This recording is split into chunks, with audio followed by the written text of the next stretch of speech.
नमस्कार, मैं रागनी आप सभी का प्रभाकर एकेडमी में स्वागत करती हूँ। फ्रेंड्स, कल हम लोग सीखने के प्रतिफल के बारे में कुछ पॉइंट डिस्कस किए थे। तो चलिए आज हम लोग मापन, आकलन और मूल्यांकन को एक साथ इंक्लूड करके पढ़ते हैं। इस टॉपिक से टीचिंग का कोई भी एग्ज़ाम हो, चाहे यूपी टेट हो, सी टेट हो, चाहे टीचिंग का कोई अदर स्टेट का एग्ज़ाम हो, इस टॉपिक से एक या दो क्वेश्चन ज़रूर पूछता है। तो चलिए आप लोग इस वीडियो को स्किप ना करते हुए ध्यान से देखिएगा। फ्रेंड्स, ये वीडियो ज़्यादा लंबी नहीं होगी, लगभग 6 से 7 मिनट की होगी। तो आप लोग वीडियो को प्लीज़ स्किप ना करिएगा और ध्यान से देखिएगा।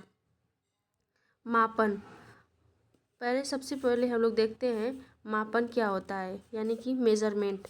मापन नंबर के हिसाब से ही बच्चों की योग्यता निर्धारित करना ही मापन कहलाता है। क्या मापन जो होता है नंबर के हिसाब से बच्चे की योग्यता निर्धारित करना ही मापन कहलाता है।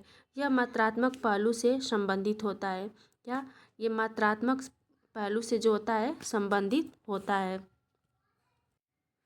मापन जो होता है ज़्यादातर ज्ञानात्मक पहलू से संबंधित होता है। मान लीजिए हम कोई सब्जेक्ट किसी क्लास में पढ़ा रहे हैं, तो उस सब्जेक्ट में बच्चे का परसेंटेज बता देना, नंबर बता देना, ये मापन होता है। चलिए आकलन देखते हैं। आकलन क्या होता है। आकलन यानी कि असेसमेंट, किसी के बारे में जानकारी इकट्ठा करने की प्रक्रिया आकलन कहलाती है। क्या किसी के बारे में जो है जानकारी इकट्ठा करना आकलन कहलाता है। यह टीचिंग लर्निंग प्रोसेस के दौरान निरंतर चलने वाली प्रक्रिया है। इसमें पहला पॉइंट है, आकलन अधिगम को इम्प्रूव करने का एक तरीका है और आकलन का प्राइमरी ऑब्जेक्ट यह है कि कंसेप्ट से संबंधित जो भी कन्फ्यूज़न बच्चों को है उसको समझाना चाहिए। क्या आकलन जो होता है फ्रेंड्स कक्षा के दौरान चलता है। जब मान लीजिए हम बच्चों का क्लास ले रहे हैं तो उस दौरान आकलन किया जाता है। मान लीजिए कोई हम सब्जेक्ट पढ़ा रहे हैं, तो यह जानने के लिए कि बच्चा कितना सीख पाया है, उससे कुछ रिलेटेड क्वेश्चन पूछ लेंगे बच्चे को खड़ा करा करके, और यह जान लेंगे कि बच्चा सीख पा रहा है या नहीं, तो ये आकलन हो जाएगा। आकलन जो है 2 प्रकार का होता है। कितने प्रकार का होता है आकलन? 2 प्रकार का होता है। पहला है रचनात्मक आकलन और दूसरा है योगात्मक आकलन। चलिए देखते हैं रचनात्मक आकलन क्या होता है। क्या रचनात्मक आकलन क्या होता है? फॉर्मेटिव असेसमेंट, पढ़ने के दौरान किया गया आकलन ही रचनात्मक आकलन है। यह बच्चों के बारे में जानने का बेस्ट तरीका है। क्या यह पढ़ाने के दौरान जब मान लीजिए हम बच्चों का क्लास ले रहे हैं, उसी दौरान किया जाता है रचनात्मक आकलन। मान लीजिए जो सब्जेक्ट पढ़ा रहे हैं उससे रिलेटेड क्वेश्चन पूछ लेना, या फिर जो चीज़ पढ़ा रहे हैं जो सब्जेक्ट पढ़ा रहे हैं उसके बारे में पूछ लेना, ये हो जाएगा रचनात्मक आकलन। यानी कि क्लास के दौरान ही रचनात्मक आकलन होता है, बच्चे से तुरंत फीडबैक ले लेना, यही होता है रचनात्मक आकलन। दूसरा है योगात्मक आकलन। दूसरा क्या है? योगात्मक आकलन।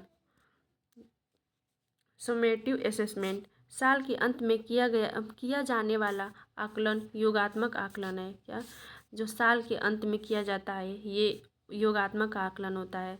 जैसे मान लीजिए वार्षिक परीक्षा हो गया या फिर छमाही परीक्षा हो गया, ये सब क्या हो गया? या योगात्मक आकलन हो गया।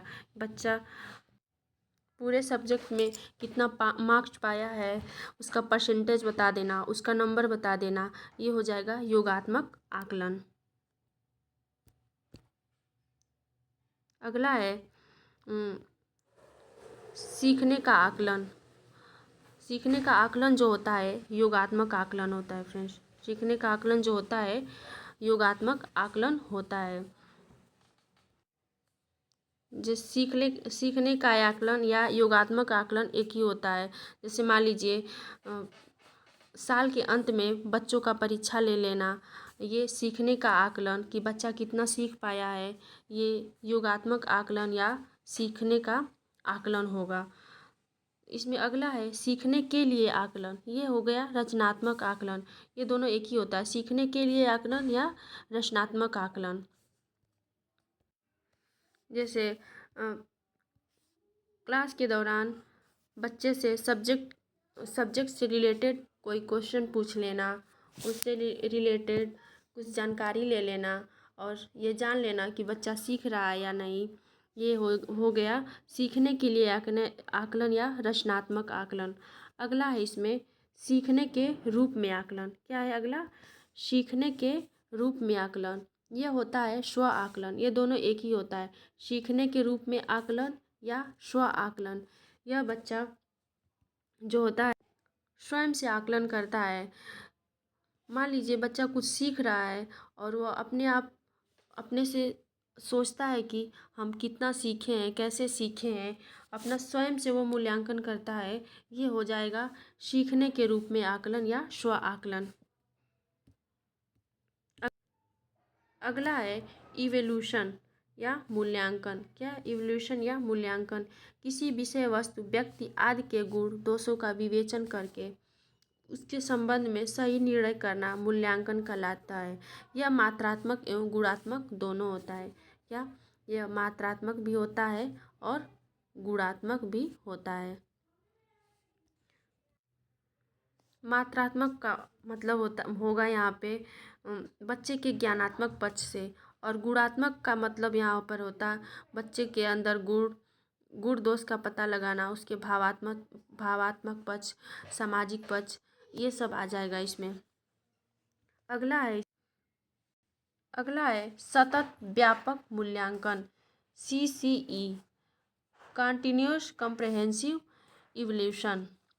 सतत और व्यापक मूल्यांकन, CCE, राष्ट्रीय शिक्षा नीति 1986 के अनुसार सतत और व्यापक मूल्यांकन, जिसमें मूल्यांकन के शैक्षणिक और गैर शैक्षणिक दोनों पहलू शामिल हों और जो शिक्षा की संपूर्ण अवधि के लिए हो, पर जोर देती है। सतत और व्यापक मूल्यांकन जो होता है गैर शैक्षणिक और शैक्षणिक दोनों पहलू पे जोर देती है। अगला देखते हैं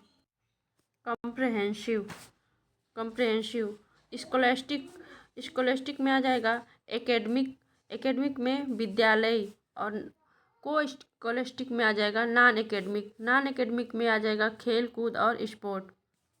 ऑल ओवर डेवलपमेंट बराबर स्कूल प्लस को स्कॉलस्टिक, यानी कि विकास करना, यानी कि डेवलपमेंट यानी विकास करना है तो एकेडमिक और नॉन एकेडमिक दोनों को मिलाएंगे, तब एक बच्चे का अच्छा डेवलपमेंट हो पाएगा, अच्छा विकास हो पाएगा। तो फ्रेंड्स आज के लिए बस इतना ही, क्योंकि वीडियो ज़्यादा लंबी हो जा रही है। तो अगले वीडियो में हम लोग आकलन और मूल्यांकन को पढ़ते हैं। तो आज के लिए फ्रेंड्स बस इतना ही। Okay friends, thank you.